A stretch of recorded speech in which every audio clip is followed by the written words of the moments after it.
శ్రీల ప్రభుపాదకి గౌనితాయకి భగవద్గీత యథార్థము అంతర్జాతీయ కృష్ణ చైతన్య సంఘ సంస్థాపకాచార్యులు పరమ పూజ్య శ్రీ శ్రీమతి ఏసీ భక్తి వేదాంత స్వామి ప్రభుపాదుల వారు 2వ అధ్యాయం 9వ శ్లోకం. సంజయ ఉవాచ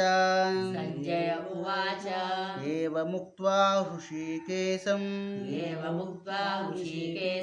గుడాకేశ పరంతపః నయోత్సైతి గోవింద ఉక్త్వా తూష్ణీం బభూవః. సంజయుడు పలికిన శత్రువులను జయించు అర్జునుడు ఆ విధముగా పలికి శ్రీకృష్ణునితో గోవింద నేను యుద్ధము చేయను అని పలికి మౌనము వహించెను. ఏమండి, ఇక్కడ సంజయుడు చెప్తున్నాడు, ధృతరాష్ట్ర సంజయ్ సంవాదమే భగవద్గీత. మధ్యలో ఏంటంటే అది ప్రధాన ఆఖ్యానం. ఉపాఖ్యానం ఏమిటంటే శ్రీకృష్ణుడు అర్జునుడు యొక్క సంవాదాన్ని వీరిద్దరూ చర్చ చేస్తున్నారు. మళ్ళీ ఇప్పుడు సంజయుడు చెప్తున్నాడు అన్నమాట. శత్రువులను జయించు అర్జునుడు ఆ విధముగా పలికి శ్రీకృష్ణునితో గోవింద నేను యుద్ధము చేయను అని పలికెను. నిజానికి అర్జునుడికి ఉండేటువంటి లక్షణం ఏమిటి? శత్రువులను జయించేవాడు. ఎటువంటి అంటే ఇక్కడ మనం ఈ శ్లోకంలో మనం అంతరార్థాన్ని అర్థం చేసుకోవాలి. శత్రువులను జయించేవాడు నేను యుద్ధం చేయను అంటున్నాడంటే బయట ఉండేటువంటి శత్రువులను జయించగలుగుతున్నాడు, కానీ ఆంతరంగా ఉండేటువంటి శత్రువులను జయించలేక తన ధర్మాచరణ చేయటం లేదని అర్థం అన్నమాట. ఎవడైతే తన ధర్మాన్ని చేయటం లేదో అతడికి ఉండేటువంటి ఒక స్వభావం ఏమిటంటే ఇంద్రియ లోలుడై ఉన్నాడు అని అర్థం అన్నమాట. అంటే సహజంగా చూడండి, ఆ తల్లిని తండ్రిని చూడడం ఏదైతే ఉందో అది సహజంగా ఒక వ్యక్తి యొక్క ధర్మం. అది చూడాలి, వారిని ప్రేమించాలి అనేటువంటి సహజ లక్షణం వారికి ఉంటుంది. కానీ ఒక సమయంలో తను ఆ ధర్మం ఏదైతే ఉందో ఆ ధర్మాన్ని విడిచిపెట్టేస్తుంటాడు. దానికి కారణం ఏమిటంటే కాముకత వలన, భార్య అందో లేకపోతే ఇతరమైనటువంటి సందర్భాల్లో వలన, అంటే ఆయన ఇంద్రియులోడు అయి ఉండడం వలన తన యొక్క సహజ ధర్మాన్ని విడిచిపెట్టేస్తున్నాడు అని అర్థం అనమాట. కాబట్టి అర్జునుడికి ఇప్పుడు ఏ శత్రువులను జయించగలడు అంటే బాహ్య శత్రువులను అందరినీ జయించగలడు. ఇదే విషయం ఏంటంటే రామాయణంలో చెప్తాడనమాట. రావణాసురుడు ఇంత పూర్వం అనేకమైన తపస్సులు చేశాడు. తపస్సులు చేసిన తర్వాత ఇప్పుడు ఒక యుద్ధం వస్తుందన్నమాట. సీతాదేవి కారణంగా మండోదరి చెప్తుంది, స్వామి మీరు ఎంతో పూర్వం మీ యొక్క ఇంద్రియాలను నిగ్రహించి ఉండడం వలన ఎటువంటి ఇబ్బందులు లేవు. ఇప్పుడు మీకు శత్రువులు ఎవరున్నారు అనుకుంటున్నారు? రాముడు, లేకపోతే రాముడికి సంబంధించినటువంటి వానరులు, వీరందరూ శత్రువులు అనుకుంటున్నారు. ఆ శత్రువుల్ని ఎలా జయించాలా అని చెప్పి మీరు తీవ్రమైనటువంటి ప్రయత్నాలు చేస్తున్నారు. నిజానికి శత్రువులు వారు ఎవరో కాదు. నీకు శత్రువులు ఎవరు? ఆంతరమైనటువంటి శత్రువులు. ఎవరు? మీకు ఉండేటువంటి కామం ఏదైతే ఉందో ఆ కామమే మీకు ఇప్పుడు పెద్ద బలిష్టమైన శత్రువు. దాని కారణంగానే ఇతరులందరూ శత్రువులుగా కనబడుతున్నారన్నమాట. ఎప్పుడైతే మనకు ఉండేటువంటి ఆంతరంగా ఉండేటువంటి దోషాన్ని ఎవరైతే నిగ్రహించగలుగుతారో, ఆ దోషాన్ని ఎవరైతే తీసివేయగలుగుతారో అప్పుడు ఉన్నది ఉన్నట్టుగా యథాతథంగా కనబడుతూ ఉంటుంది. లేకపోతే అది సరిగ్గా కనబడదు. అందుకని ఇక్కడ ధృతరాష్ట్రుడి చేత ప్రశ్న అడిగించడానికి కారణం ఏమిటంటే ధృతరాష్ట్రుడు చూడలేడు, బాహ్యానికి చూడలేడు, ఆంతరంగా కూడా చూడలేడు అన్నమాట. ఎందుకు చూడలేడు? ఆయన అనేకమైనటువంటి బంధనాలు ఇరుక్కుపోయి ఉన్నాడు. సో అటువంటి వాడు యథాతథంగా విషయాన్ని గ్రహించలేడు.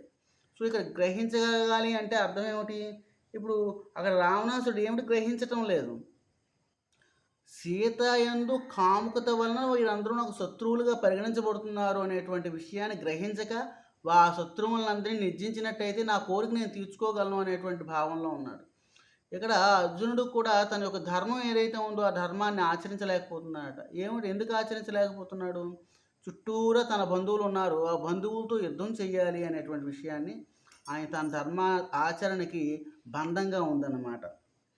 సో ఇక్కడ 2 పేర్లు మనం గుర్తు చేసుకోవాలి. గుడాకేశ పరంతపః.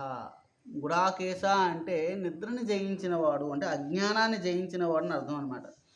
అంటే సహజంగా చీకటి ఏదైతే ఉందో చీకటిని అజ్ఞానంతో పోలుస్తూ ఉంటారు.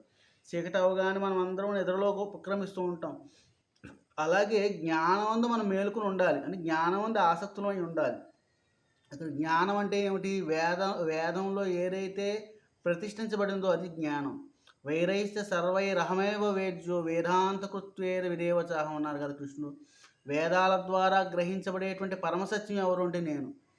సో అటువంటి కృష్ణుడిని ఆశ్రయించకుండా కృష్ణ ఆజ్ఞలను ఉల్లంఘించి తన ఇంద్రియలోలత్వానికి గురయ్యేవాడు ఎవడైతే ఉన్నాడో అతడు అజ్ఞానంలో ఉన్నాడని అర్థం అన్నమాట. సో ఇటువంటి అజ్ఞానం నుండి బయటపడిన వాడు అర్జునుడు. ఎందుకంటే ఎప్పుడూ కృష్ణుడి యొక్క స్నేహితుడు కాబట్టి కృష్ణుడి యొక్క ఆజ్ఞలను మాత్రమే ఆచరిస్తూ ఉంటాడు మొట్టమొదటి నుండి కూడా. కాబట్టి ఇక్కడ ఈయన ఏ విధంగా చెబుతున్నారంటే గుడాకేశుడు పరంతప. పరంతప అంటే ఏమిటంటే తప్పింపజేసేవాడు. ఎవరిని తప్పింపజేస్తాడు? శత్రువులను తప్పింపజేస్తూ ఉంటాడు అనమాట. సో మనకు ఉండేటువంటి శత్రువులు ఎందుకు ఇక స్పష్టంగా చెప్తున్నారంటే ఇక్కడ అర్జునుడికి ఉండేటువంటి శత్రువులు బాహ్య శత్రువులు కాదు. బాహ్య శత్రువులను ఎప్పుడు ఆయన గెలవగలడు. గెలవలేనటువంటి పరిస్థితి ఏమిటంటే ఆంతరంగా ఉండేటువంటి శత్రువు అంటే మనకు ఉండేటువంటి కామాన్ని, క్రోధాన్ని, మన కోపం వచ్చింది కంట్రోల్ చేసుకోలేము. సో నాకు ఏదైనా కృపణ స్వభావం అని చెప్పారు 7వ శ్లోకంలో. కృపణత్వం అంటే నేను ఈ జగత్తులో ఉండే ప్రతిదాన్ని కూడా నేను అనుభవించాలి, నేను పొందాలి, నేను దాచుకోవాలి. నీకు ఏది ఇవ్వబడిందో దాన్ని ఖర్చు పెట్టాలి. ఎలా ఖర్చు పెట్టాలి? సద్వినియోగం చేయాలి అని చెబుతూ ఉంటారు. మనకు కూడా చూడండి, తల్లిదండ్రులు ఏదైనా కొంత ధనాన్ని ఇచ్చారనుకోండి, నాయన దీన్ని సద్వినియోగం చేసుకో అని చెప్తారు. అలాగనే భగవానుడు కూడా మన అనేకమైనటువంటి వనరులు ఇచ్చాడు. ఇంద్రియ సౌష్ఠవాన్ని ఇచ్చాడు, కొంత ధనాన్ని ఇచ్చాడు, కొంత సామర్థ్యాన్ని, కొంత బంధువర్గాన్ని, వీటినన్నింటినీ ఇచ్చాడు. వీటినన్నింటినీ సద్వినియోగం చేయాలి. సత్ అంటే ఏమిటి? శాశ్వతమైనటువంటి స్వరూపం. భగవద్విషయమై వీటినన్నింటినీ ఖర్చు చేయాలి. అంతేగాని వీటినన్నింటినీ కూడా ఇంద్రియలోలత్వంతో మన కోసం అనుభవించడం ఏదైతే ఉందో, లేకపోతే వీటిని దూరంగా ఉంచడం ఏదైతే ఉందో, లేకపోతే వీటితో మన యొక్క ఇంద్రియలోలత్వానికి అనుగుణంగా ప్రవర్తించేది ఏదైతే ఉందో అంతా కూడా కృపణ స్వభావం చెప్పబడుతుంది అన్నమాట. ప్రతిదీని భగవంతుని కోసం ఖర్చు చేయాలన్నమాట. కాబట్టి ఈ సందర్భం మనకి అర్జునుడిలో స్పష్టంగా కనబడుతుంది. ఆయనకు ఉండేటువంటి ప్రతిదాన్ని కృష్ణుడి కోసమే వినియోగిస్తూ ఉంటాడు. గోవింద, ఎందుకు గోవిందుడు అయ్యాడు ఆయన యొక్క ఇంద్రియాలన్నీ కూడా తప్తమైపోయాయి, చాలా దుఃఖానికి గురవుతున్నాయి అన్నమాట. ఆయన ఒక గాంధీవం ఆయన చేతిలో నిలబట్టడం లేదు, చేతి నుండి కిందకు జారిపోతుంది. ఆ సమయంలో శ్రీకృష్ణ భగవానుడు అడుగుతున్నాడు, గోవింద అని చెప్తున్నాడు అనమాట. గోవింద అంటే ఇంద్రియాలకు ఆనందపరిచేవాడా, నా యొక్క ఇంద్రియాలన్నీ కూడా చాలా దుఃఖానికి గురై ఉన్నాయి, స్వామి నువ్వు నన్ను నా యొక్క ఈ స్థితి నుండి ఉద్ధరించు అని చెబుతున్నాడు అనమాట.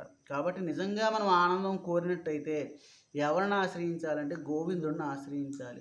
మన ఇంద్రియాలు ఎప్పుడూ కూడా దుఃఖానికి గురవుతూ ఉంటాయి. కాబట్టి ఈ దుఃఖమయమైన ఇంద్రియాలని భగవత్ సేవకు వినియోగించినాడు మన ఇంద్రియాలు ఎప్పుడు కూడా ఆనందంగా ఉంటాయి. అందుకనే గోవిందుడు అయ్యాడు ఆయన. హరే కృష్ణ. శ్రీల ప్రభుపాదికి జై.